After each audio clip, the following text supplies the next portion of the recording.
Hello, everyone at home. Thank you for watching The Meaning of Life. This is episode 2 coming up right now.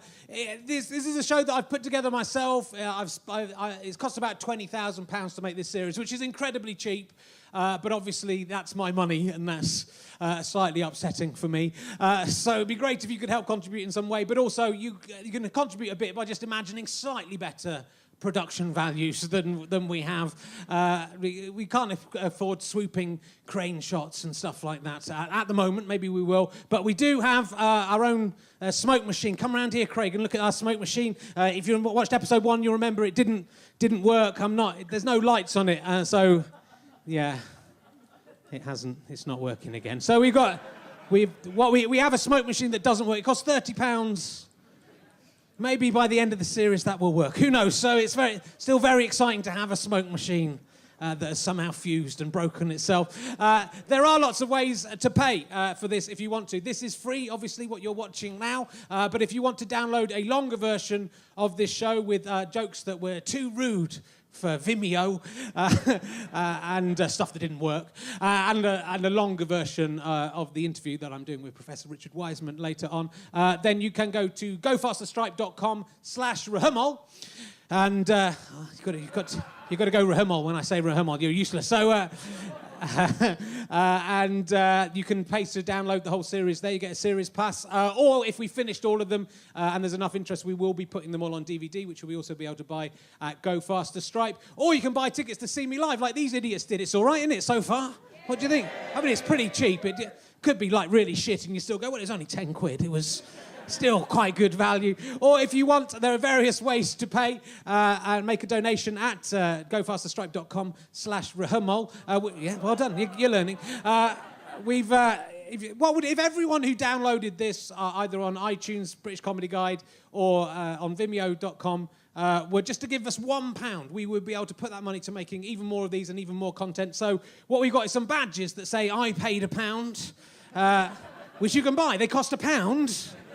Okay, and you can get those from me at gigs, or you can get them online. You have to pay package and posting as well, otherwise we lose money. So it's, but you'll get one that says I paid £1 plus package and posting if you buy it online. And also, if you want to make just make a donation, there is a facility on that page to make a donation of whatever you want. If you want to pay £1 a month, you'll get a badge saying I paid £1 a month. There's all different badges here. I paid £1 plus. I paid more. You can pay more than £1 for this badge if you want. I paid more than £1 plus package and posting. You can pay more than £1 a month. You get a gold badge saying I paid more than £1. Look at those. They're very exciting. Down a bit so it looks good. Look at all those different badges. If you could collect them all, if you donate £1 to me at a gig, £1 online, give £1 a month, and then do more than £1 a month and pay more than, you could get 5 or 6 badges there. I'm going to try and explain those for you in a minute. That'll be. And if you wear your badge wherever you go, you will be identifiable to other nerds who will be impressed by the fact you funded this show, and they might have sex with you. There's a chance, which is the most of the chance that some of the people then say you would ever get to have say that. You paid £1. And I promise, if you come up to me and you're wearing an I paid £1 badge of any kind, I have to listen to what you're saying for 30 seconds. That is whatever I'm doing.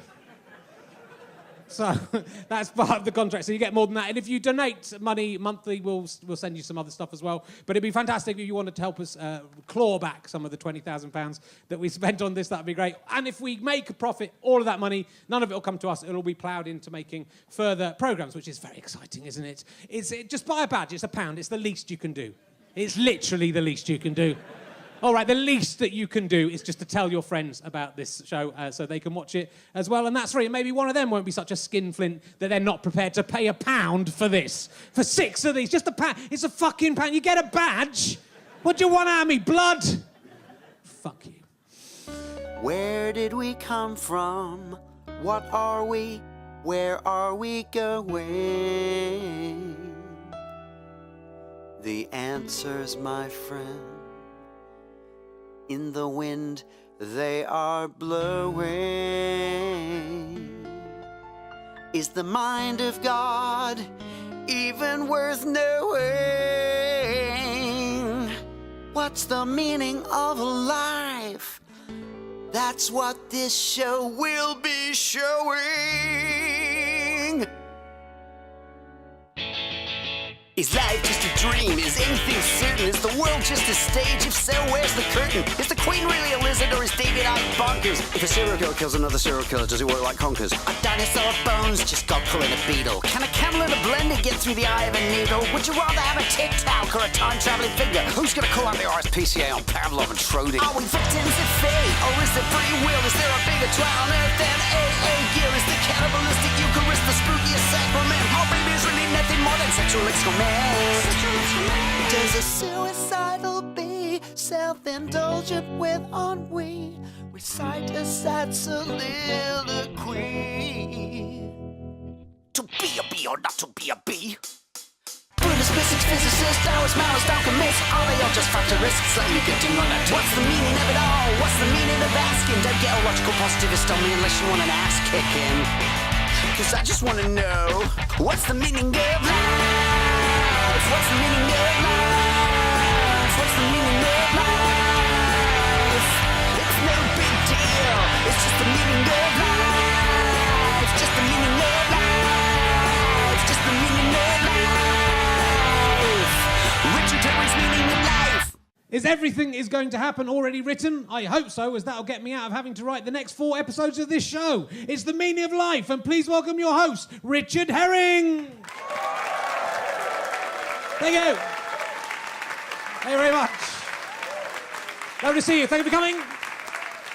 Welcome to the show. Hello, and welcome to the second episode of Richard Herring's Meaning of Life, or as some of the cool kids are already starting to calling it, Rahamal. That's right. It's the show that aims to answer all of life's big mysteries, like, is the glass half full or is it half empty? I say it's half empty. People say that makes me a pessimist, but it kind of depends what's in the glass, doesn't it? What if it's a glass of poison? Suddenly I don't look so pessimistic, do I? What if it's a glass of monkey semen? Suddenly I look like quite a positive fellow. That monkey semen is half gone. That's a good thing. Not so much to go. To be honest, I'd rather be a pessimist than the kind of person who drinks half a glass of something without sniffing it first to check what it is. That looks like a nice smoothie. Slightly brackish.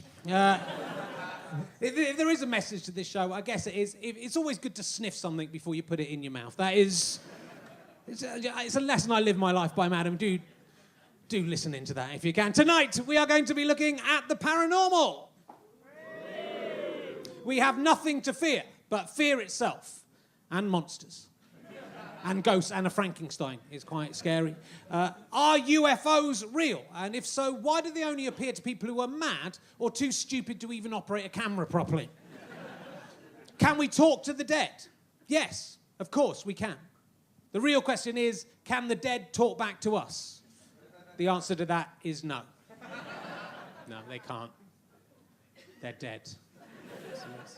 Richard Herrings' meaning of life. Is it possible to tell the future? I recently had my fortune told by an old woman in Armenia. This is generally true. It's a long story. I I did a TV show in Armenia, Yerevan, with David Baddiel, who David Icke has recently said is a lizard under there. Didn't notice any lizard. So if he is a lizard, then he's gone to a lot of effort to make that kind of David Baddiel costume to wear over the top. I think if you're going to do that, you'd make yourself look a bit better than David Baddiel. That's. You think I can make myself look like anyone? You'd be Brad Pitt, wouldn't you? You wouldn't be David Baddiel. So I don't think he is. But it was kind of a stupid show, kind of crazy show where we had to go and spend loads of money in 24 hours. And one of the things we did, which was quite hard because everything's quite cheap in Armenia, but one of the things we did, we went out to the outskirts of the city at night time. It was really scary. These little shacks, basically. And this old woman told us the fortune. And because it was this... she was quite a sweet old lady. I really wanted her to be right. I don't really believe in this kind of stuff, but I was hoping she would get stuff right. The way she told my fortune was she held a bowl of water over my head and then dripped burning wax into that, and then she would read my fortune from the globules that the wax formed. Well, she didn't really tell me my future. She just told me a load of stuff that's already happened to me. Well, she didn't even do that, actually, because she didn't get a single thing right to begin with. It was really embarrassing. She said to me, "Did you have an accident 2 days ago?" I said, no, I didn't. Didn't have it. She said, it might be 2 weeks ago. I said, no, don't think I did. No, I didn't. 2 months ago? No, it might be 2 years ago. I was thinking I haven't really had any kind of accident in the last 2 years. She said, there's definitely something with an accident in the number 2. I said, well, come on, that has happened to her. That is not reading fortune telling, is it? That is a universal experience. She was telling me all about my neighbours who lived next door to me. And there was 8 people living there. There wasn't that many people. Everything was wrong. Eventually, she changed tack and said the wax was telling her that I didn't believe in fortune telling, was adrift, unable to connect with my spiritual side, and that I never lit candles in church. Suddenly, she was getting everything right. It was quite spooky. She was quite cross. The wax seemed angry with me for not lighting candles in church, which I was surprised about. You'd think the wax would respect me and be happy I wasn't murdering its cousins. But no, apparently the wax likes to be burnt. It enjoys it. That's what it wants. She told me that I have a saint looking after me. She didn't tell me which one, unfortunately, but he's kind of guardian angel and I'm not accepting his help, which I felt a bit sorry for this saint looking after me. But I was surprised to find out that I had a Christian saint looking after me, because that's not what I'd been led to understand before. In 2001, I was going out with the actress Julia Sawalha. I'd fancied her for a long time beforehand. As anyone may remember, I used to have a Julia Sawalha shrine in Fist of Fun. That was before I went out with her, and she still went out with me for some reason. But eventually, Julia got cast in a play that I had written, somehow. Don't know how it happened. Amazing coincidence. And during rehearsals, we ended up getting together. We are very different people. She's very spiritual. She's into homeopathy. She believes fairies genuinely exist. I'm very scientific. I'm practical. I'm rational. I'm 95% certain there are no fairies at all. I like medicine.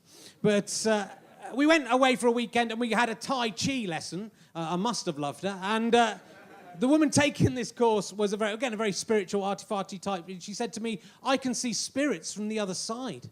I said, no, good, that probably comes in handy, does it? She said, I can see your spirit guide. Your spirit guide is in this room right now. You and Julia actually share the same spirit guide. Now, I did not know that. I thought if you had a spirit guide, you got one to yourself 24/7, caring for all your spiritual needs. That's not how it works at all. They take little shifts on different people. They're hopping around from person to person. It's like spinning plates. That's why things get so badly fucked up. It's this kind of celestial sitcom. Anyway, she told me that our spirit guide was a red Indian. I'd have said Native American. He was called Running Bear. No, I was quite embarrassed, but that's quite a cliche, isn't it? If I'm going to have a spirit guide, I'd like to be something quirky and unexpected, like a 19th century accountant called Simon, who's secretly bisexual, something you're not expecting. Anyway, she said Running Bear was at the back of the room. He was watching us. He was smiling because he'd been trying to get us two together for years. He'd always known we were soulmates. Finally managed. He got us together now. We'd be together forever because we were soulmates, which was interesting for 2 reasons. Firstly, at this point, I'd fancied Julia for about 10 years, and we worked in the same job. You think that any spirit guide worth his salt could have got us together in what? A fortnight maximum? Secondly, me and Julia were not soulmates. We argued constantly. We didn't get on. We broke up about 3 months later. A 5-year-old child could have seen we weren't meant to be together. What was Running Bear thinking? Bringing together 2 such clearly incompatible people. I hate Running Bear. He's a dick. I'm glad my ancestors wiped out his entire civilization. Right? Though I do kind of grudgingly respect Running Bear for agreeing to help out the descendants of the people who did that to his culture. That's very forgiving of him. He's a bigger man than me. I wouldn't have done that. Maybe that's why he's bringing together such incompatible couples. We're going to breed a nation of idiots as revenge. According to her autobiography, Joanna Lumley believes that she used to live in a house that was haunted. On her first day there was an ancient removal man, and he leaned his face very close into hers and said, "Leave this place." But when she went out to the removal truck, there was no sign of this man at all, which is quite spooky. But I wonder if he was just employed by the removal firm to drum up new business. It's... Admittedly, they've just moved all her stuff in, but that's double bubble if they can get it to move it straight out again. That is good. There'll be quids in. She also heard footsteps, someone walking above her. She saw someone walking past her window, even though it was on the first floor. And one night, she saw in the garden a freshly dug grave. But when she looked in the morning, the grave had disappeared. Most of these things, from what I can gather, were witnessed only by Joanna Lumley. who you may remember from Sapphire and Steel. But I'm not for a second suggesting that Joanna Lumley might have imagined all these things because she is mental. After all, it's just much more probable she's just susceptible to being contacted by the dead due to her artistic sensitivity. She was, after all, in the film Maybe Baby, and that gives you you've got a special bond with the spirit world if you're that talented. She felt she was being forced out of the place by the ghosts. Yeah, when she put the place up for sale, she was showing her family around, and when she showed them the pantry, which was usually clean and insect-free, it was full of blue bottles swarming around. The family were terrified. They ran away. Who wouldn't?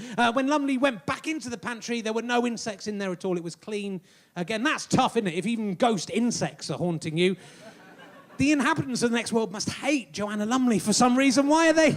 Perhaps they feel she should have stopped doing Absolutely Fabulous after the second series before it got a bit stretched and desperate. But I don't know. Who can read their minds? Not me. But wait, if the ghosts wanted Lumley to leave, why did they mess things up when that other family were looking around? Surely they would want the new people to move in. They should have kept quiet. Maybe the human ghosts hate Joanna Lumley, but the insect ghosts, like her, wanted to stay, so they were trying... Or maybe it's just that insects stay being stupid even once they're dead and can't really follow any kind of coherent plan. No, you're meant to scare Joanna Lumley away. Not, we're a blue bottle. What do I know? I didn't know anything when I was alive. I'm not suddenly going to be intelligent when all I did when I was alive was fly on some shit. Why did you think I would be able to follow this plan? I didn't know. Anyway, Lumley went down to the cellar of the house finally and said, "We're leaving." She was says in this book she was rewarded with the scent of 1,000 roses. Though how she was able to calculate that, I don't know. That's how sensitive she was. She was in the New Avengers. That gives her a sensitivity to be able to determine numbers of flowers by smell alone. That is incredible. Is it too much to think that even flowers come back as ghosts? I mean, that seems if we've accepted insects can be ghosts and spectral, then it's not a great leap to think flowers come back. How does anything living, can bacteria come back? Would you be able to tell a ghost bacteria from a real bacteria? They look quite ghostly. I suppose if you're looking through a microscope and they form themselves into the word woo, then you would know. But Lumley finally sold the house, thus passing the problem on to some other idiot. She must have been delighted by that. But the Sunday Times reported the new occupant had lived there for 2 years and experienced nothing unusual at all. The new occupant said, maybe the ghosts like Joanna more than us. Yeah, that's probably the reason that happened. That's because they liked her. Can't think of another reason why those ghosts would have appeared to just one person and nobody else. If anything, the ghosts hated Joanna Lumley, right, from the beginning and wanted her to leave. I don't know what she's done to deserve this, but if I was Joanna Lumley, I would not be looking forward to being dead. I can tell you that right now. She's going to have a tough time on... They fucking hate her over there on the other... Don't know what she's done. She seemed to help the Gurkhas, didn't she? Maybe they're just everyone's racist on the other side. Maybe do you think that's what it is? She's lovely, Joanna Lumley. Usually I would admire anyone who's cynical about the paranormal, but there is one famous doubter that his criticisms astound me, really. Doubting Thomas. That's what... Here's a man who's hung around with Jesus, according to the New Testament, witnessed him doing all this incredible... He's cured lepers in front of him, he's fed the 5,000, but when he gets the news that Jesus himself has risen from the dead, he's all right. Yeah, chinny wreck on. Has Jimmy Hill risen from the dead as well? Has Tutankhamun risen from the dead? He walked on water, Thomas. You must be... No, he had floats on his sandals. Simple explanation. He turned water into wine. Purple food dye, a little bottle up his sleeve. That's what... We'd never have noticed. We were pissed off our faces at that. Have you ever been to a wedding where all the booze runs out? That's how pissed we were. No one would have noticed anything. He raised Lazarus from the dead. Well, he looked like he did, but have you seen Weekend at Bernie's? It could have been... That's what could have been going on. It's odd that detail about doubting Thomas makes it into the Bible, I think. After all, if someone who's hung around with Jesus is that sceptical about his magical abilities, then why should I, someone who's never witnessed any of that first-hand stuff 2,000 years later, believe in these stories as well? Good news, my fellow disciples. I have seen it with my own eyes. Our Lord and Saviour, Jesus Christ, is alive. Except I shall see in his hands the print of the nails, and put my finger into the print of the nails, and thrust my hand into his side, I will not believe. Jesus Christ! Reach hither thy finger, Thomas, and behold my hands, and reach hither thy hand and thrust it into my side, and be not faithless but believing. My Lord and God. Hold it right there! Oh shit, it's the Scooby-Doo gang. That's right. And this isn't as it seems. Jesus Christ, risen from the dead to haunt us all, but is in fact Charlie the caretaker. That's right.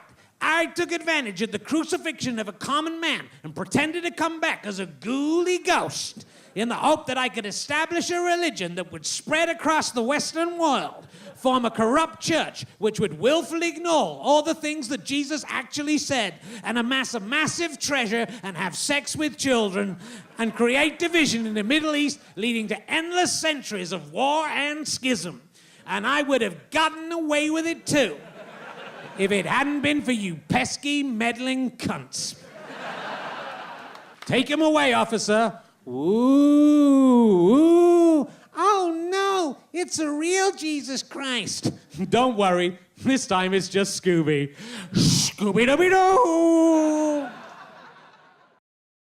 I love these occasional news stories that crop up claiming that a red-eyed howling Bigfoot has turned up in Tunbridge Wells. You do see it every now and again. It's unlikely, perhaps, impossible, maybe not. Hiding in plain sight in an unexpected location would be the best course of action for any mythical creature. If you passed a Medusa in Minehead, or a Frankenstein in Framley, or a Shrek in Shrewsbury, your brain would surely just not even see that they were there.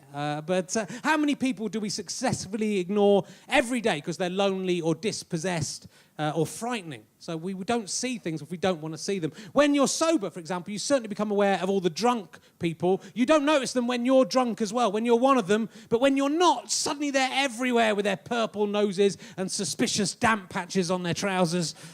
I'm not drinking at the moment, and I'm walking around the streets of London. I've turned myself into Haley Joel Osment in a dipsomaniac version of Sixth Sense. I see drunk people walking around like regular people, only slightly less steadily. They don't see each other. They only see what they want to see. They don't know they're drunk.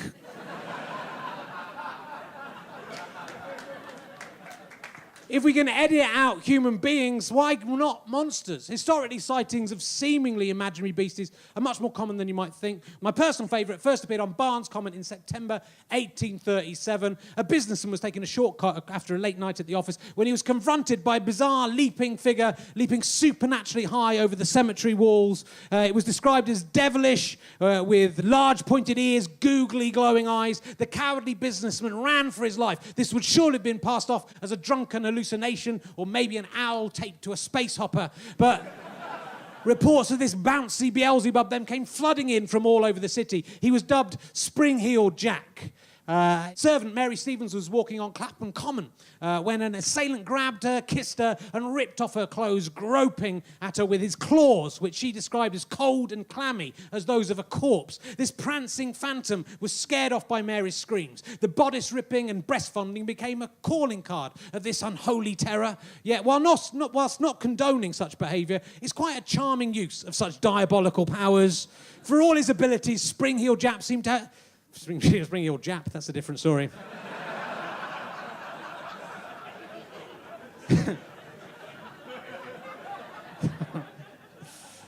For all his abilities, Spring-Heeled Jack seemed to have the imagination of a hormonally crazed schoolboy touching up women before realising he didn't know what to do next and pogoing off into the night like a peripheral character from Carry On Screaming, played by Charles Hawtrey. Still, London was gripped with fear. The descriptions became more lurid. Jack wore a tight-fitting oilskin, had eyes that shone like fireballs and flames. He shot blue flames out of his mouth. Could any of this be true, or was just the whole city of London caught up in a wave of hysteria? The threat was taken seriously. A 70-year-old Duke of Wellington was so incensed, he came out of retirement, pulled on his wellies, grabbed his couple of pistols and rode off into the night in the hope of apprehending this satanic supervillain. Was a septuagenarian any match for this flame-spewing Zebedee?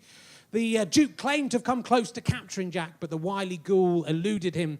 Who or what was Jack? At the time, there was a theory that the whole thing was a prank by the Marquis of Waterford, who provided backing for many convoluted Victorian hoaxes. He was athletic, he had prominent eyes, but surely he wasn't capable of jumping 25 feet into the air or spewing flames out of his mouth. It seems unlikely he'd invented some kind of 19th century hoverboard. In any case, sightings continued after his death. Others theorised that Jack was a mad acrobatic fire eater, a dressed-up kangaroo.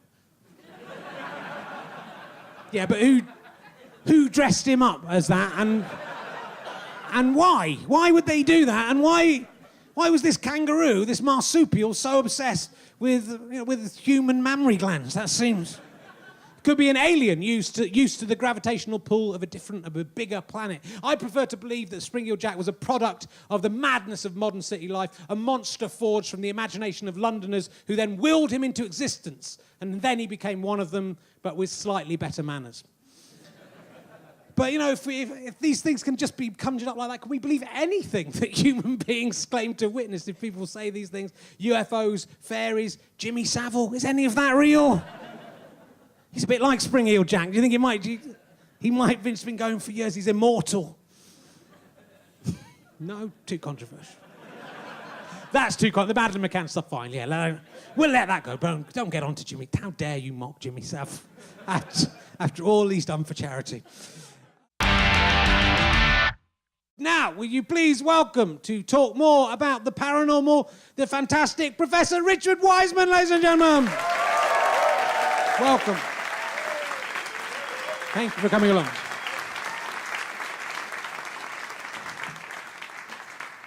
Love to see you. Thanks for coming along. Pleasure.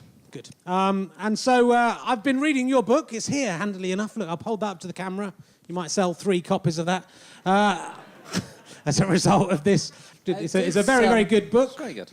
I very much enjoyed it. I've read it twice. Paranormality, Why We See What Isn't There. So you're going to explain to me the science behind the paranormal, but I want to take you through a few of some paranormal things that have happened to me that I think are inexplicable. And I want to see if you can explain them. When I was on tour a few years ago in the 90s with Stuart Lee and Richard Thomas, we... making up your own jokes now. Richard Thomas, actually, you are laughing. It just reminded me, Richard Thomas did one of the funniest things ever on that tour that I had forgotten about until this second, where I'd put a Do Not Disturb sign on my door, and I think he flipped it round. It was the breakfast menu on the other side. He ticked every single thing on the breakfast menu. So the next morning, literally, and they came, and 2 people came, both to carry it and to look at the greediest man in the world. That's funny, yes. And I had a double full English breakfast, and I was vegetarian at the time, so it was doubly amusing. Is that the paranormal experience you wanted explaining? Because that's an easy bowl. No, that's just by the by. Okay. When I was on that tour, we were young and we got drunk quite a lot, and I was quite tired. We didn't sleep very much, I have to say. And I went, I think it might have been in Guildford, I went to sleep on the dressing room floor, and then I woke up, I thought, and on my chest there was an old woman. I thought it was Richard Thomas for a moment, the writer of Jerry Springer the Opera, but it was an old woman sitting on my chest. Right. And strangling me, and I kind of had to fight her off, and then she disappeared. Yeah. Explain that with your science. Well, if you are backstage and it's an area that old women can get access to, if she's seen you work before and hasn't enjoyed the show, she maybe thinks there he is asleep. I'll go and sit on his chest and strangle him. It could be. That is a good explanation, actually. Well done. But she did sort of disappear the minute I officially woke up. Yeah. So would it... I haven't got a clue. You haven't got a clue? You would want an expert on paranormal experiences. I think what you probably experienced was not an actual old woman. No, I don't think it was. The disappearance would be a clue. Yeah. Was the fact that I was asleep a clue as well, do you think? Yeah. So it's what we psychologists would call unusual. And it's probably a night terror, come sleep paralysis. And so what's happening is when you fall asleep, when you dream, you're paralysed, so you don't act out your dream. And some people don't. They actually do act out their dreams, and that's quite funny. But they also remove themselves from the gene pool fairly rapidly for doing that. So So anyway, so you're paralysed, and then when you come to, as it were, you start to regain consciousness. I didn't come to. A little bit. She definitely came. That's why I thought when you come to.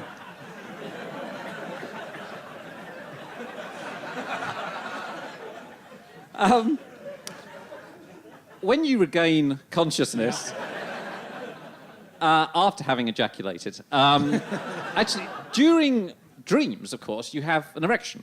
Not just you. Not just you, everyone. Nice, well, not everyone. Nice, I get them some of the time. Wow.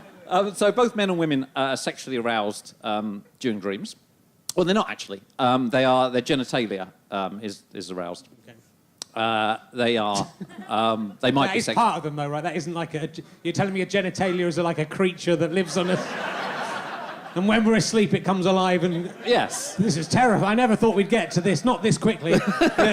There's lots of sort of detached genitalia running around having sex with each other whilst we sleep.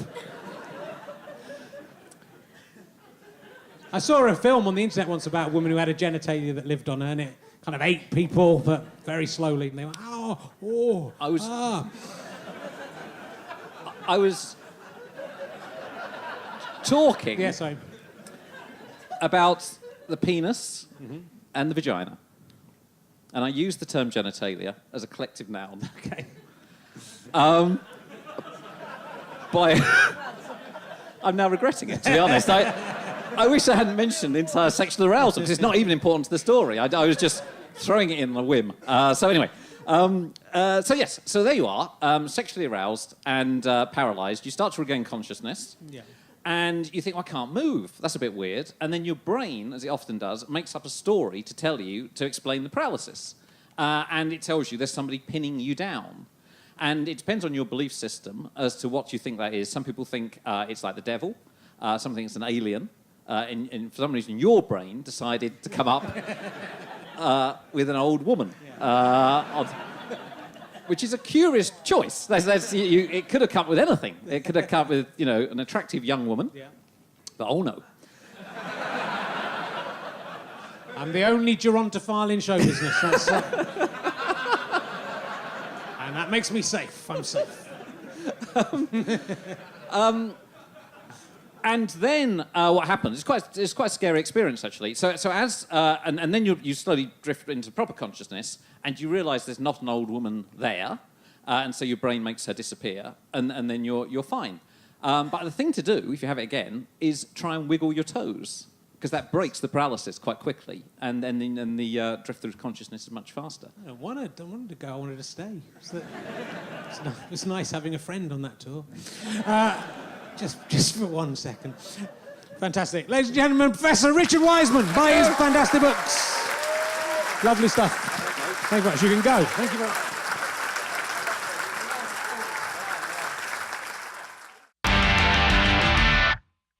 So can we trust anything that human beings say or they've witnessed? Do we have any free will? Is there any UFOs, fairies?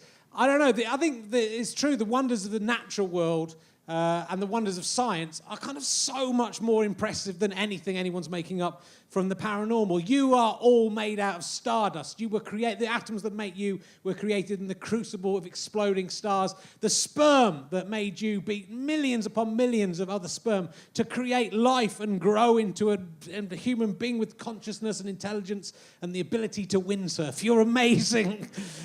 And yet people are looking for these magical things elsewhere without seeing the magic within the human race. We can fly now. We've been to the moon. We sent probes out of the galaxy. We can talk to any other person on this planet. You've probably got a device in your pocket right now by which you can talk to any other person pretty much on this whole planet. You can find out any piece of information you want to. This is why you're impressed by a man being able to bend a fork by pretending that he's pre-bent before, and that's all that's... It's pretending. You're looking for magic in the tiny things when there is magic all around you, and that is much more impressive even than the biggest Bigfoot in the world. You've been lovely. We'll be back next month with a show about love. Thank you very much for coming. Thank you very much for watching. Goodbye.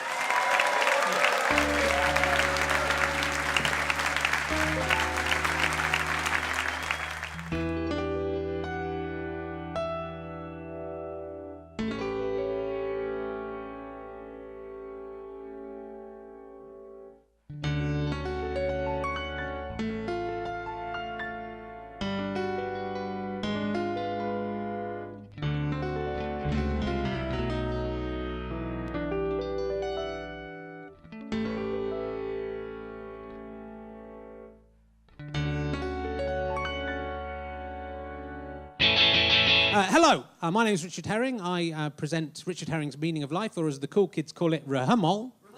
Oh, there's some cool kids in finally tonight.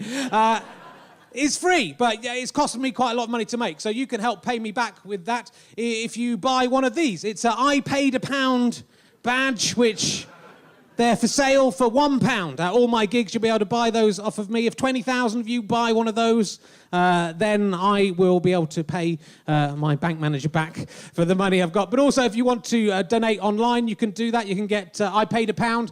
You have to pay package and posting as well, because otherwise that would is not.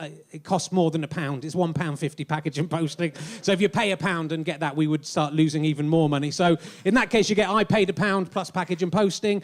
You can also go to that site and just make a donation of any amount you want. You'll get a badge saying I paid more than £1. Which, and then you can also get I paid more than £1 plus package and posting, and you can get I paid £1 a month if you want to pay £1 a month, or I paid more than £1 a month. If you have any other idea of what you want to pay, let us know. We'll make a badge of it. That is basically, you get, like, there's up to 5 different badges to collect and impress your friends with. So please do pay it's £1. I paid £1. I paid £1. You can say I paid £1 if you pay £1. Pay £1, just pay £1. Not going to work. We're never going to make the money back for the badges. They cost about 300 quid to make the badges. We're not going to sell 300 of them, are we? Those badges will be worth a lot of money in the future. If you buy one now, it'll probably be worth about £5,000 for rarity value when I am dead.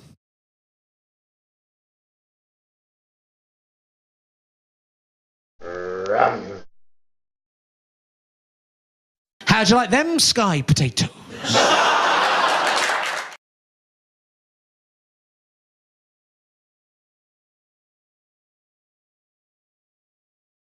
We are trying to fund this by the fans of it rather than by getting adverts and stuff in it. So there will be an opportunity to buy an I paid £1 badge. They cost £1. So far, we haven't sold enough of them to cover the cost of the badges. So that's a terrible thing. But if you want to pay £1 towards that, we're hoping 20,000 people will buy a badge, and that will be. Then we can pay for the series. It's quite a cheap series in terms of TV. And if you go online, there are lots of different ways of paying as well. You can pay £1 or just more than £1. And we do have a thing on gofasterstripe.com where if you enjoy this and would like to allow me to make more stuff, we're asking people to pledge, £1 a month or whatever you want to pay a month, and all that money will go to creating other content like this, because it would be nice to sort of do this with you all being like the Medici family, but quite a cheap sort of Poundland Medici family. Where you all pay £1. I mean, it could work. 150,000 people download Richard Herring's Leicester Square Theatre podcast. If they all gave me £1 a year, I could make some amazing stuff. And I feel that that's worth £1, that series. So maybe I'm overpricing myself. So we'll see how that goes. Otherwise, we'll just, I'll sell out and do a crisp advert or something. And Stuart Lee will get in there first, though, anyway. Where did we come from? What are we? Where are we going? The answers, my friend, in the wind they are blowing. Is the mind of God even worth knowing? What's the meaning of life? That's what this show will be showing. Is life just a dream? Is anything certain? Is the world just a stage? If so, where's the curtain? Is the Queen really a lizard, or is David Icke bonkers? If a serial killer kills another serial killer, does it work like conkers? Is cheddar or knob the king of the cheeses? How many communions to eat a whole Jesus? Are a loving couple just two stalkers who synchronize? If a baboon kills A.A. Gill, does it commit a countryside? Are we victims of fate, or is there free will? Is there a bigger twat on earth than A.A. Gill? Is the cannibalistic Eucharist the spookiest sacrament? Are babies really nothing more than sexual excrement? Does a suicidal bee, self-indulgent with ennui, recite a sad soliloquy? To be a bee or not to be a bee? Gnostics, theists, atheists, arguing if God exists. Wanna ask a spiritualist, cause they all like it. What's the meaning of it all? What's the meaning of asking? Don't get a logical positivist on me unless you want an ass kicking. Cause I just wanna know, what's the meaning of life? What's the meaning of life? What's the meaning of life? It's no big deal, it's just the meaning of life. Just the meaning of life. Just the meaning of life. Richard Herrings' meaning of life.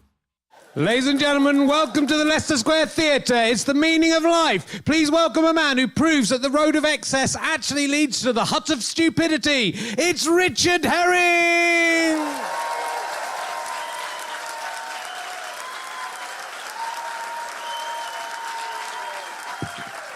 Thank you very much. Thank you. Lovely to be here. Thank you. Welcome to the Leicester Square Theatre. Thank you for coming. Hello, and welcome to episode 3 of the increasingly competent Richard Herring's Meaning of Life, or as the cool kids are calling it, Herrings. Yes, lots of cool kids in. Over the 6 episodes, I hope to answer all the big questions in life, like how many roads must a man walk down before you can call him a man? It's 7. 7 roads. It's surprisingly easy, isn't it? A lot of... the problem is you have to walk right down to the end. That's the mistake that a lot of boys make. Don't get all the way, but it's only 7. Easier than you thought. And tonight we're going to be dealing with a subject that I know everything about. It's love. Yeah. Oh, yeah. That is my expertise, love. That is my specialist subject. And I saw a bare lady once. It was in a magazine, but it still counts. Richard Herrings' meaning of life. Yes, I'm going to finally attempt to answer the question that centuries worth of wise men, philosophers, scientists, and Howard Jones and Hadaway have failed to answer. What is love? Is it just the chemical reaction in our brain by which our subconscious lets us know who we should be procreating with? Or is there some kind of mystical force guiding us unerringly to our one true soulmate? And if so, why is that force always used to make us meet our soulmate when we're pissed out by the bins at a nightclub? That's the force, that's the area it generally operates in. That's the vortex for love. If you're looking for love tonight, sirs, I think you might be. Poets have tried to describe love with words, but only Wendy Craig has come anywhere close to the truth. Love is like a butterfly. It has wings and antennae, and it emerges from a kind of chrysalis structure, is often in danger of being eaten by birds. Oh, no, sorry, that's a moth. A moth is like a butterfly. Wendy Craig was right about that. She's got so close. I love my God, my Queen, and my fellow countrymen, and I can tell you it's a bugger trying to juggle them all so they don't find out about each other. Love is the best thing in the world, though, right? If you're a lover, if you're in love in this world, the world loves you back. The world loves a lover. If you're in love, you're the best person in the world, which is interesting to me, because if you're a stalker, the world doesn't like you as much, does it? In fact, if you're a stalker, that's almost the worst thing you can be in this world, which fascinates me, because the lover and the stalker, the things they're thinking and feeling and doing, are identical. There is no difference between... In their heads, if you took a brain scan, it's exactly the same thing. The only difference between a lover and a stalker is reciprocation. The lover gets loved in return, the stalker just gets rejected. Does that not make the stalker the more pure and noble of the two? His love remains strong and unbroken. The lover's getting showered in love, probably some blowjobs as well. All the stalker can hope for is a restraining order, and yet still he never gives up. It's the best person in the world. The thing that a stalker does are the same. They're exactly the same as what a lover does. They'll email you 10 times a day. That's nice if you're in love. It's a bit weird if you're not. They leave you little unsolicited gifts. They turn up at places trying to bump into you accidentally on purpose. They threaten to kill you. Yeah, that doesn't happen so much with love. Not till later on. You're going to find out. It's you wait. You're going to enjoy that. But if you think about it, 2 people who've fallen in love with each other are just 2 stalkers who've accidentally synchronised. That is... we shouldn't be celebrating that. We should be locking those people away until the madness has subsided. Let us take a look at some of history's most famous lovers. This is Oedipus. You'll recognise there, Oedipus talking to the Sphinx. Oedipus, of course, so loved his mother that he killed his father and then fucked her. Most mums prefer it if you just help around the house a bit. Flowers on Mother's Day.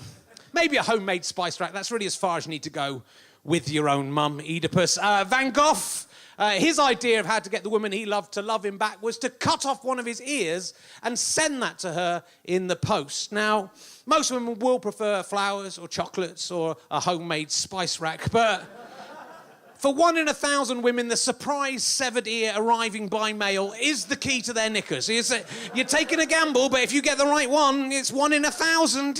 Do you like those odds? She'll open that up, go, brilliant. I've always wanted one of these. I'm definitely going to shag whoever sent me this. He shouldn't be difficult to find. Do be careful, though, fellas. It is a technique that you can really only use twice. So do use that sparingly. To be honest, mate, you can really only use it once, because the second time you use it, the woman's going to go, you've done this before, haven't you? This is your regular chat-up line. I'm not falling for that like that other ear slag. St. Valentine, of course, the patron saint of making sad, lonely people feel like shit. Because it's not enough, is it, that they feel like that all the time? There has to be a special day set aside so we can really rub it in their faces. Do we need a day for lovers? Isn't every day their day? How about a day for all the lost souls who don't have anyone to love? I've long been campaigning for February the 15th to be declared Saint Skeletor Day. And be devoted to the destruction of love. If anyone's even seen holding hands on that day, you're allowed to push them in a puddle. Anyone who's had sex so far in that calendar year gets sent to solitary confinement. If there's someone you really hate, you can send them an elaborate, expensive and anonymous card going into details of why you think they're such a meatus, such as that one. Someone's done online. I've stolen that offline, but it's my idea, so I feel whoever did that has already stolen it off me. But the real selling point is if you're in a relationship you're not happy about, on St. Skeletor's Day, you're allowed to just walk away from it, no explanations, no repercussions. That, I tell you, that is going to catch on. But I am a very romantic man, and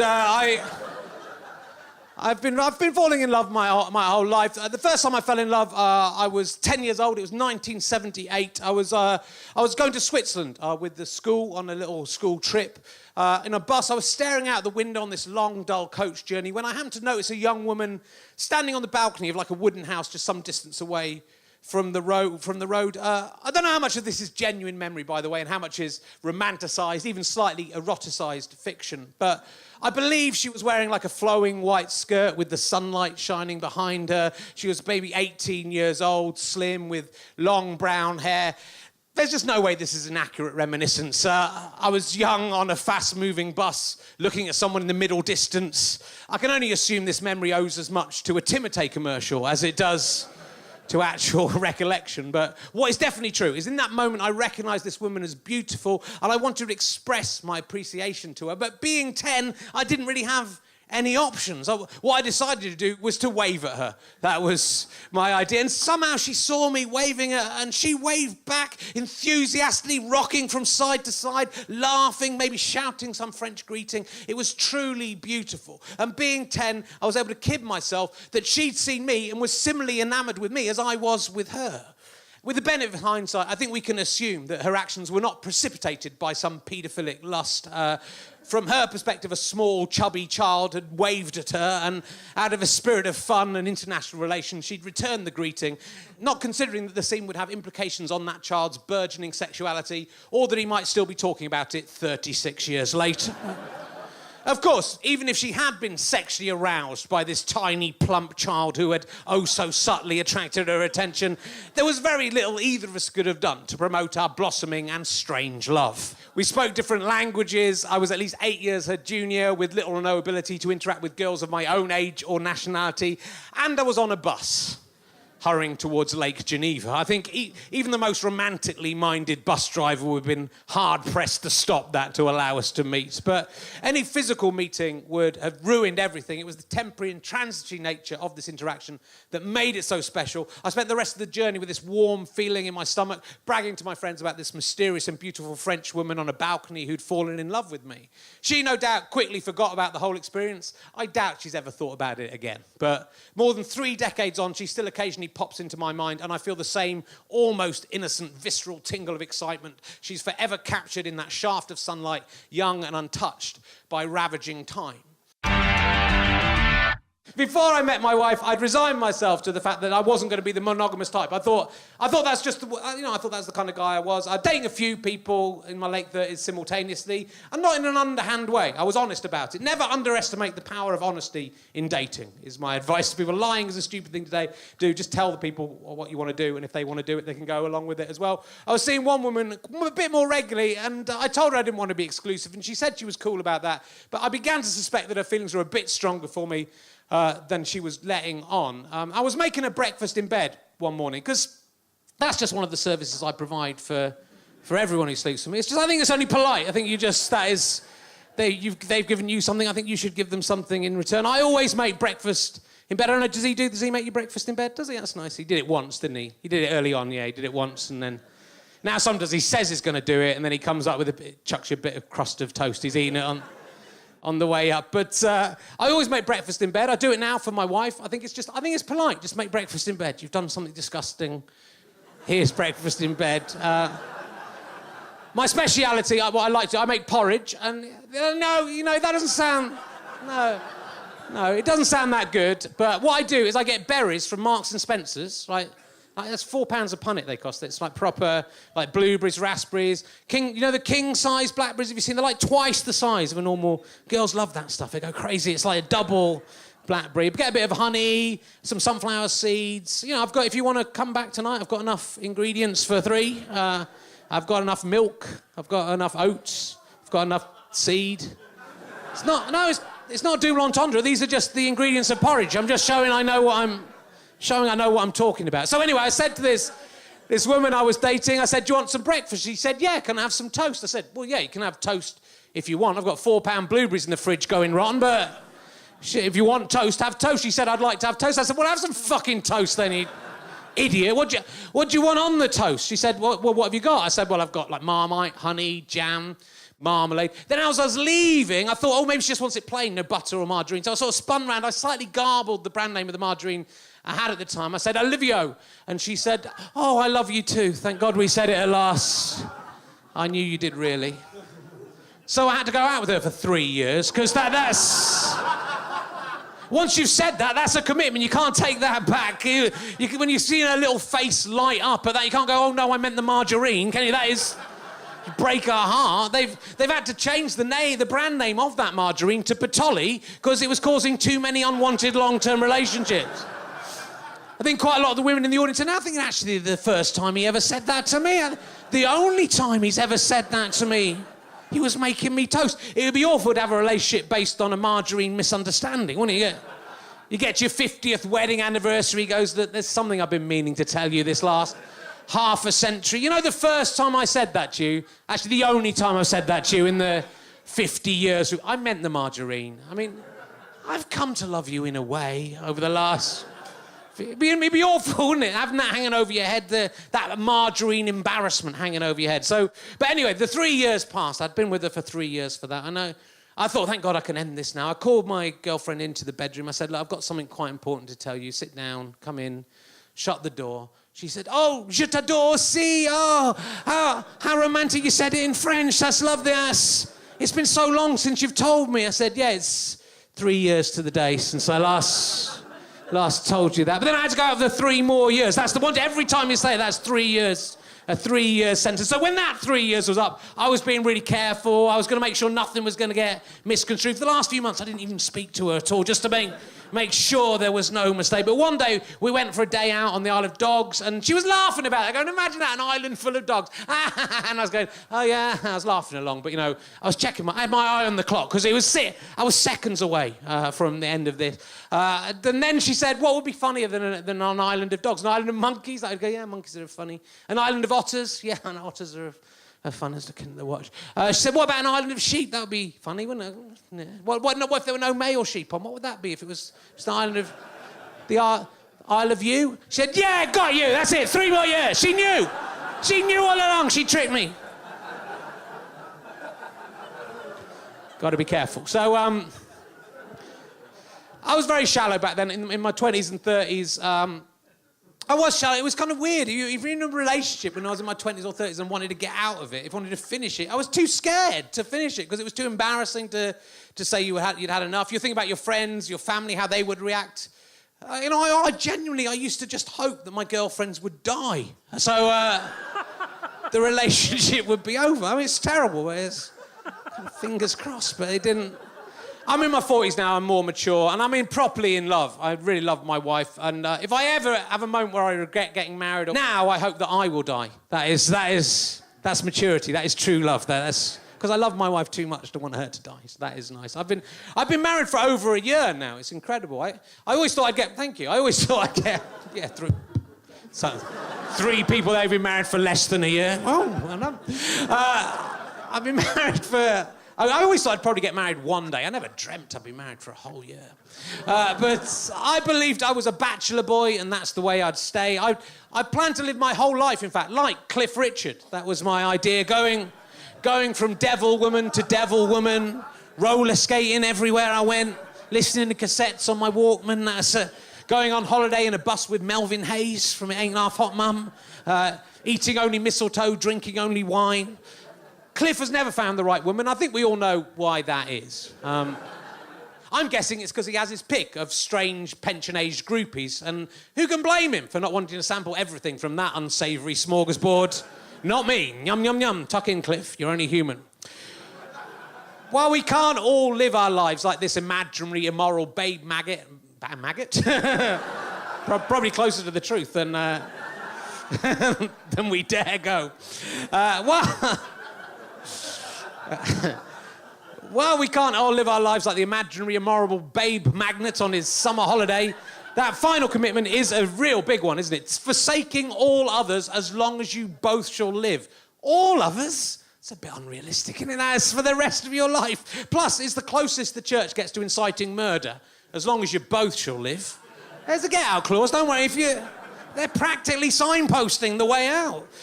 Marriage is a massive gamble. When I was getting married, I had to ask myself, was I prepared to gamble half of everything I own on this relationship working out?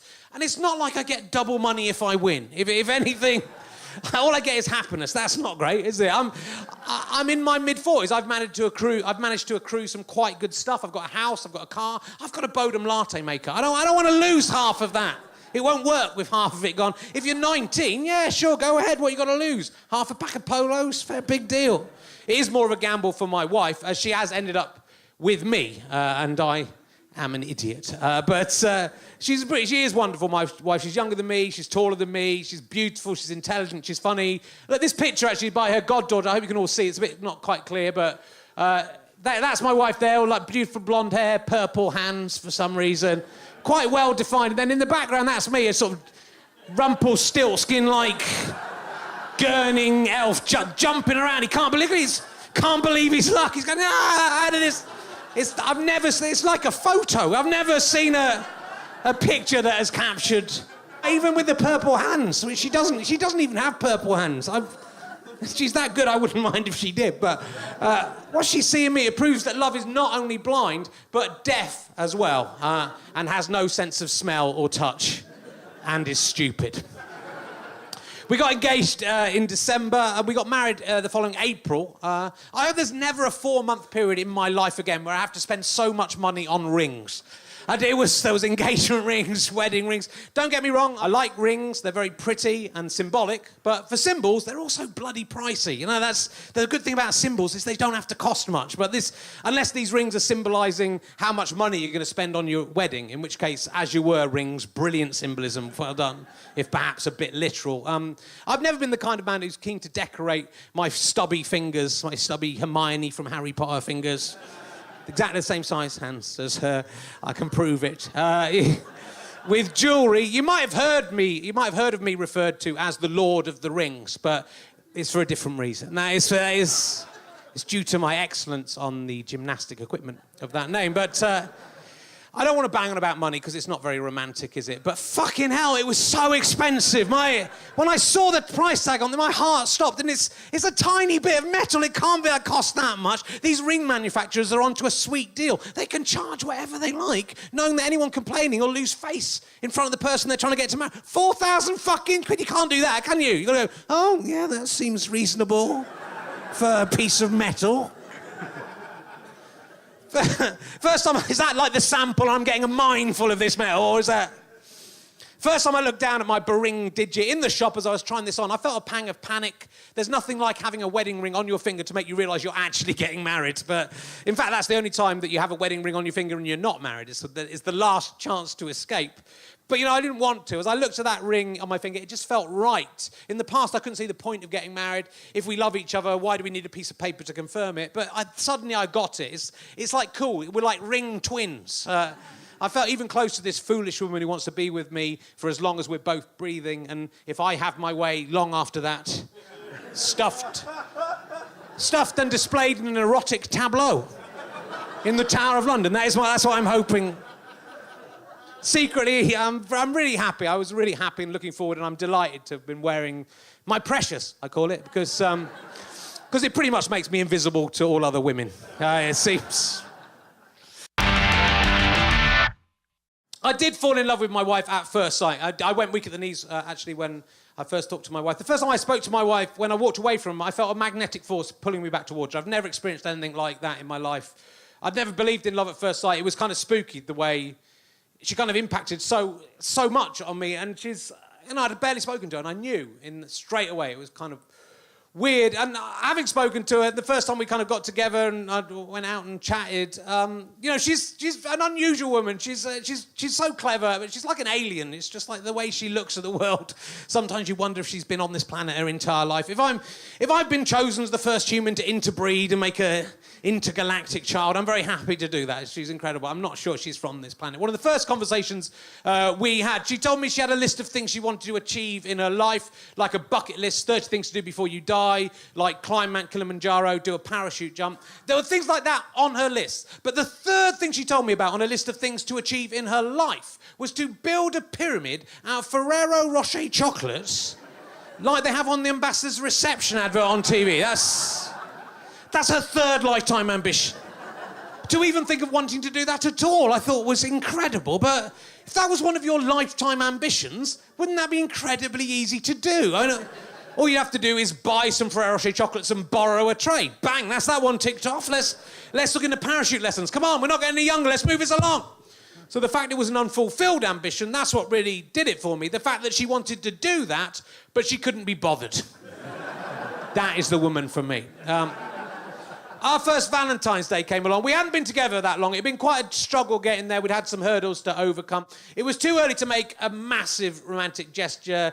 If I'd bought her a big present at this point, it could have derailed everything. What if she hadn't even got me a card? She hadn't got me a card, as it turned out. They don't have those on her planet. But what I did as a small romantic gesture, I bought her a single Ferrero Rocher chocolate with a note attached saying, if we're still together next Valentine's Day, as I hope and believe we will be, I'll buy you another Ferrero Rocher chocolate. I will keep buying you Ferrero Rocher chocolates every Valentine's Day we share. If this relationship lasts as long as I know it's going to, eventually you'll have enough chocolates to build that pyramid and fulfill your ambition. Yeah, it's nice, isn't it? Watch and learn, fellas. Obviously, that's going to take quite a long time, right? By the time she has enough chocolates to build the pyramid, the early one she's been keeping in a tin for 50 years will be mouldy and desiccated, probably crumble to dust as she touches them, like something from Miss Havisham's feast. But it's a romantic gesture. But as a romantic gesture, that means I have to keep doing it. I couldn't just get to the second Valentine's Day and go, didn't mean it. Thought it was a good, thought it looked good, thought you might give me a blowjob. That'd be the same as saying I didn't love her anymore. And I wanted to do this. I thought it was a nice idea. But the second Valentine's Day, I thought, well, let's speed this along a little bit so she can build this pyramid before I'm an old man, mouldy and desiccated myself. So the second Valentine's Day, I got 2 Ferrero Rocher chocolates. So she's now got a total of 3 Ferrero Rocher chocolates. She's not allowed to eat them. She's keeping them in a tin, waiting to build the pyramid. The third Valentine's Day, I had to make quite an important decision. Was I buying the number of Ferrero Rocher chocolates equal to the number of Valentine's Days we'd shared? That would be 3. Or was I doubling the Ferrero Rocher chocolates on a year-on-year basis? It was at this point I made a foolish decision, which didn't fully take into account the power of exponential mathematics. I thought, let's speed it along a little bit, get a chance to build the pyramid. I got her 4 chocolates. She's now got 7 chocolates. But the convention's been established. There must be chocolates every year, and they must double every year. If the next year I just got her 4 chocolates again, she'd have said, oh, I notice your love hasn't doubled this year, then. That would be the end of the relationship. The next year I got her 8 Ferrero Rocher chocolates. She was then up to 15 Ferrero Rocher chocolates. Not enough to build a pyramid yet, but she's well on the way. But it was going to make the years to come pretty interesting, wasn't it? The next year's 16 chocolates, the next year's 32. This year, 2014, I've just bought my wife 64 Ferrero Rocher chocolates. Seriously. She now has 127 Ferrero Rocher chocolates in a tin in various states of decay. Which, to be honest, is probably enough to build quite an impressive pyramid. Doesn't mean I can stop. The convention's been established. There must be chocolates every year. They must double every year. The next year, 128 chocolates, then 256, then 512. In 2020, I'll be buying 2,048 Ferrero Rocher chocolates. If we're still together 10 years after that, 2,097,152 unpleasant tasting gold rat testicle shaped sweetmeats. To add to the 2,097,151 chocolates she's been storing in a huge variety of containers all over the house. Tins and casserole dishes, basins. There'll be barfuls of the stuff. Some rotten, some relatively fresh. This romantic gesture is going to bankrupt me. There is literally no way out of it now. I've thought this through. I've really thought of this from every angle. I've got 3 options. I've thought of every option. My first option, this is the most honourable one. This is probably what I'm going to do, is to kill myself. As long as my Ferrero Rocher obligation has been fulfilled at the point of suicide, everyone will be happy. Did he at least buy the correct number of Ferrero Rocher chocolates last Valentine's Day? He did. That must be some comfort. It is a comfort. My second option is just keep buying Ferrero Rocher chocolates until our house is so full of Ferrero Rocher chocolates it explodes like a cartoon. They come out of the chimney. My third option is to divorce my wife. It would seem a shame to end the most successful relationship of my life merely because I'd failed to understand the nature of maths, despite having 2 A-levels in that subject. By 2020, by my she'll have well over 4 million Ferrero Rocher chocolates. I think that might be enough Ferrero Rocher chocolates to build a full-size, full-scale pyramid of Giza-sized pyramid that we could actually live inside, which would at least solve the storage issues. The problem with that, of course, is the year after that we'll have 2 full-size pyramids. The next year there'll be 4, then 8. It won't be long before we've got 2 million full-size Ferrero Rocher pyramids dotted around the countryside. My whole life will become dedicated to earning enough money to buy the land to build next year's 4 million pyramids. Pay people to raise the existing buildings on that land to the ground. Paying to rehouse the Ferrero Rocher refugees, as they will become known. Move them to a new homeland. Paying people to build structurally sound, engineered, inhabitable pyramids out of chocolate. Paying people just to make the Ferrero Rocher chocolates in the first place. Think how many hazelnuts that will require.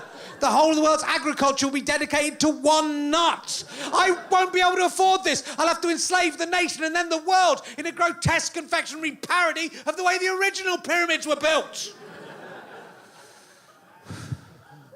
On the plus side, Ferrero Rocher can do pretty well out of this. I'd buy some shares now, mate. Honestly, get the shares. It's the only way to avoid the Ferrero Rocher serfdom of 2060. You'll be a rich man. You can buy your way out. The point is, love is all well and good, and romantic love is all well and good, but maybe true love is deeper than that. It's more prosaic. It's about making things work out on a day-to-day level. It's kind of just trading off, making compromises, just dealing with the day-to-day rubbish we have to deal with. I mean, in a sense, that day-to-day life is less romantic than those early big gestures, but in another sense, it's more romantic that we try to make it work, even though that kind of initial burst of excitement and love has gone. I did this routine, I guess about 4 or 5 years ago, the first time my wife saw it, she said, I love the Ferrero Rocher routine, because it's a true story. She said, was I supposed to keep all of the chocolates? Because you know the ones you bought me this year? I ate all of those. So what do you mean you ate them? You meant to keep them and build the pyramid. She said, I didn't understand. I said, what part of it didn't you understand? What do you think we were doing? It was clearly stipulated. There's nothing I can do.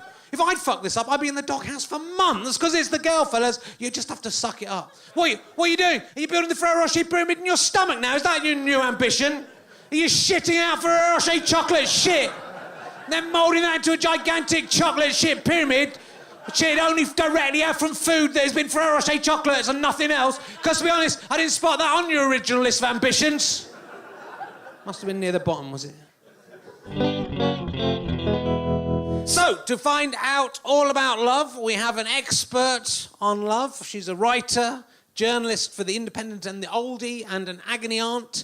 Will you please welcome the fantastic Virginia Ironside, ladies and gentlemen?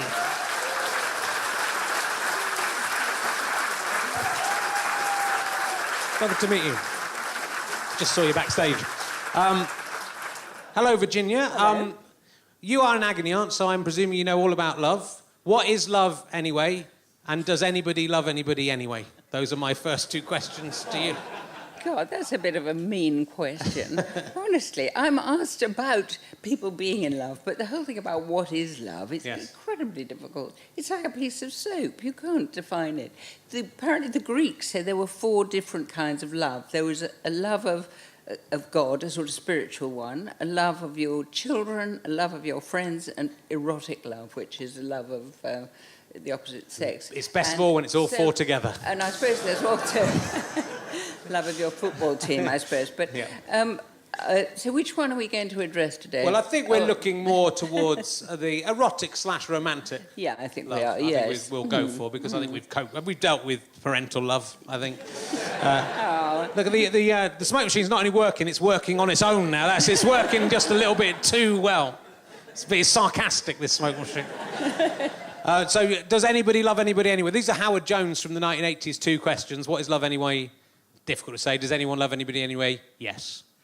That's that answered. Some people definitely do. Yeah. So, about romantic, erotic love, do you think it's possible to have them separately? Is it possible to have romantic love that is not in any way erotic? Or is there always a sexual element to that kind of love, do you think? I suppose you could have a romantic love that, yes, up to a point. What I always get irritated by is when people write to me and say, the problem is, they say, I love him, but I'm not in love with him anymore. And I think, you lucky people. I mean, you don't want to be in love. It's a nightmare. Yeah. Loving someone is what it's all about. Being kind and nice and honest. But to be in love, you're in a state of... it's like taking drugs. You're just bonkers. Yeah. And I don't much like it. I've been in love several times myself, and now, if it creeps up on me, I do my best to keep it from the door. I'm very wary. I think, watch out. This is no good. Can you control? Because that's what because often people fall in love with the wrong person, and then are they able to, say their sister's husband or whatever?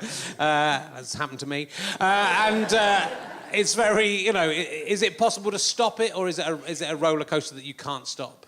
Well, it's funny that, isn't it, the falling for the wrong person, because usually one falls for the wrong person again and again and again, and we've seen it with friends, I'm sure you have. They break up. I've seen it with my own life, to be honest. They break up with some nightmare they've been going out with, and you think, oh, at last, we'll be able to ask him round with somebody decent. He goes and picks another nightmare exactly the same. It's just that he can't resist it, and then another one and another one. It's as if people... My theory about love, which is, I don't know how good it is, but I think that the minute we come out of the womb, we're in a state of loss and misery. And we all want to get back that connection with your mother, I suppose. So you're always, as you grow up, after you've grown up... If there's no one else available. And as you get older... When you're independent, you're looking for some other half that's going to fit you and make you whole. And it never really works. You really have to work at loving yourself first, and then you can love somebody else. But if you're always going through needing this other bit of the jigsaw to fit into you, I don't think that's ever going to operate very well. It's like ivy growing into a trellis. It's always a bit unstable. And also, when it's combined with erotic love, which doesn't actually last. How long have you been married? Well, I've been married for 2 years, but we've been together for 6 years. So, all right. Yes, I know what you're talking about. But also, I'm like 46 now, so, it's... Yeah. I'm lucky if it you know. Lucky if it, you know, it pops up at all, let alone if anything comes out at the end. Creeps up my urethra. Which way will it go? I was going to be polite with you, Virginia, I'm sorry. Terribly rude of me. But is there something in... I mean, I did, but it was weird with me. I mean, I think when I was a kid and younger, when I was a young man, I was really into this idea of meeting the one person, and it really didn't happen for me in that way. And my parents met when they were 13 and have been together ever since, and are still, they're still together 60-odd years later. So, I had that as the example, and then I think when my relationship with my first girlfriend didn't work out, I assumed I would marry my first girlfriend. I didn't even have sex with her. But she was 14, so it's fair enough. She was 16 by the end. It's, so I think I kind of went the other way, but you sort of so want... It's like we've over-romanticised love, I think, to the extent that, in reality, having a relationship is different than just having sex with someone and that excitement of that. I mean, the arranged marriages work. Yeah. So, and there's a huge emphasis on love, it seems, at the moment. When I was young in the 60s, of course, it was all about sex. And then I remember getting letters about, people would think that if they didn't have simultaneous orgasms with their partners, there was something terribly wrong with the relationship and they should get divorced straight away. And if they didn't enjoy sex, that was it. I mean, sex was the big predictor, really, of whether a relationship would work or not. I remember reading that if you didn't have an orgasm, you were likely to get cancer. You were an uptight, miserable person. But now it seems to have changed a bit, and it's all you've got to love, or rather be in love with your partner before it's going to work. I think it's another myth. I think you've just got to... I think if two people who find each other reasonably attractive and decide that they're going to be really kind and honest with each other and make a go of it, I think that'll be... I think of you could pick, 10, 20 people here, you could get on with them perfectly well. Not in my audience. No, I mean, for the guys, there'll be 10 women who are women, so that'll do for these fellas at the front. But the girls go, well, no. He's all right. But that's what I find interesting is because, this idea, I mean, it's over-romanticising this idea there's one person in the world just for you and you've got to find them and eventually you'll find them. A, grow up. B, if that's true, it's a bit kind of tight to make me wait 40 years till I find my one. Exactly. It's a bit but, in the old days, you'd be in a village and you'd just presumably marry whoever was kind of about the same age as you. If you go to the Big Brother house, there's 12 people in the Big Brother house. 2 people always fall in love with each other, at least for a short while. If it's Lee Ryan, he falls in love with a couple of people, back and forth. So, if in 12 people, 2 people have fallen in love with each other, that's not a very special thing. No, it's not, no. And you always want to fall in love with, or people usually do, fall in love with people they think are similar in some way. So, on the whole, people from the same social backgrounds, all the same village, as you say, get together. Or even, I mean, I remember basing quite a lot of love affairs on... whether they liked the same films as me. The minute that I met somebody and they said, God, I thought the King's Speech was crap or something, I'd say, oh, so did I. And, I think, oh, that's so did right. I, Virginia.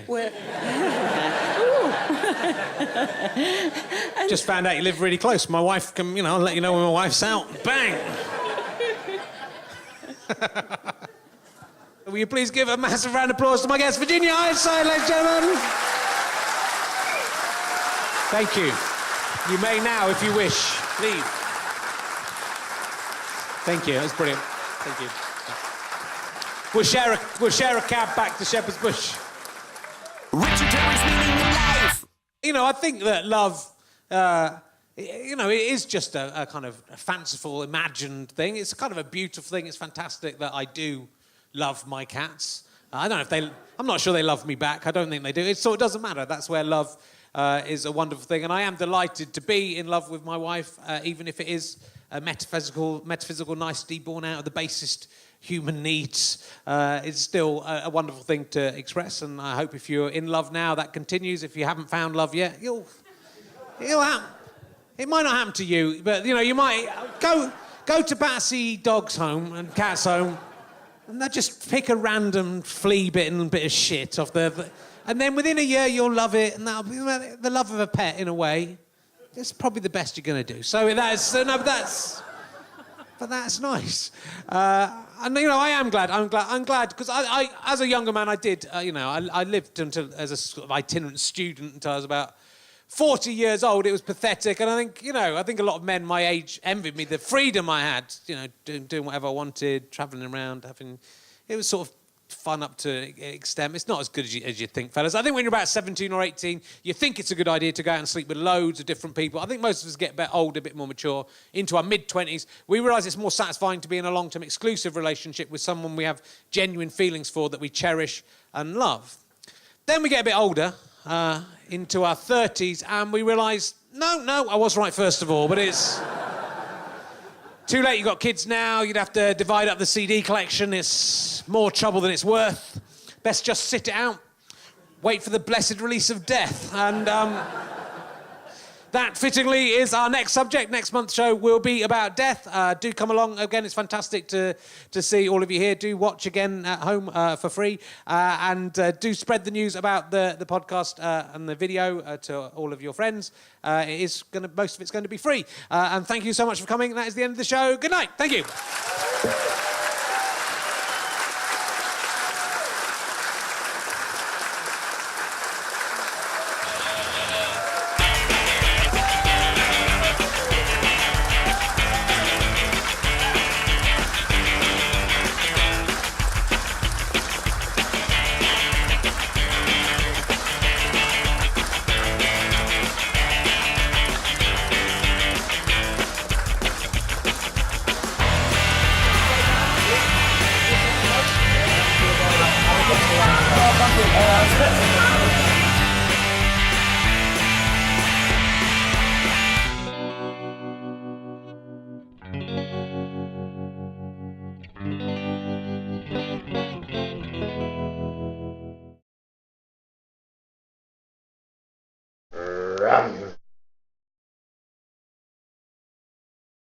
How'd you like them sky potatoes?